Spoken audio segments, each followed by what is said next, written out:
umbrella. Same with the cookies. Cookie is not one tribe per se. It'll have many sub-tribes under it. Cookie, we call them cookies this side. The Mizos from Mizoram are also loosely connected to them. The Chins in Myanmar are also connected to them. So they have loose linguistic sort of relationships, ethnic relationships, not necessarily tight-knitted. Aisa nahi hai that everybody is a best friend. Not every cookie is... not every sub-tribe is a best friend of each other. Some sub-tribes feel, population-wise, that one is a bigger tribe.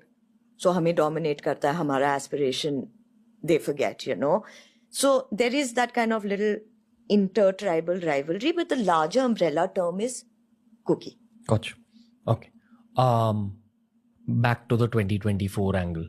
So what's happening right now? Is this situation going to be solved anytime soon? See, to keep the conflict like Manipur alive, you have to ask yourself, where's the ammunition coming from for so long? Okay, gotcha. Where are the weapons coming from? Where's the money coming from? So the vested interests lie in Myanmar. Yes, there are transnational ethnic loyalties there also, right? In Myanmar. Because I said, it's one tribe, loosely connected, this, that, so sometimes... Just sorry, I got to interrupt you for better understanding. What I understood from the research was that the cookies in the 1800s or 1700s were brought by the British. From Myanmar. See, again, boundary तो बीच में बना दिया ना. हाँ, तो आधे सब tribes उस साइड रह गए, आधे इस साइड रह गए. हाँ, मगर अगर आप ये कहोगे ना, कुकी कहेगा नहीं, हम तो यहाँ पहले से थे. That's where the history difference happens. As in, cookies believe that they were originally a part of... the British didn't bring us. We've always been... Meiteis say, no, you were brought.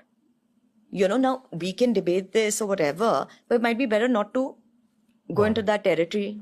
Got it. No, I mean, for anyone from Manipur watching this, I'm just trying to learn here.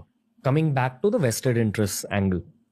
So people from Myanmar who are refugees, as well as possibly insurgents who are moving from Myanmar into India. You're saying that this fuels the fire that's going on in Manipur.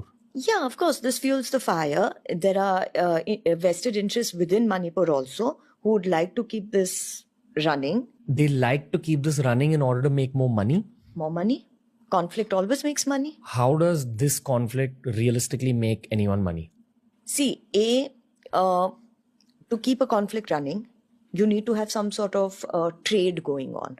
Whether it's buying weapons, whether it's selling weapons, whether it's drugs, whether it's the idea of an ambition of a greater independence. Just like we earlier spoke about Greater Nagaland.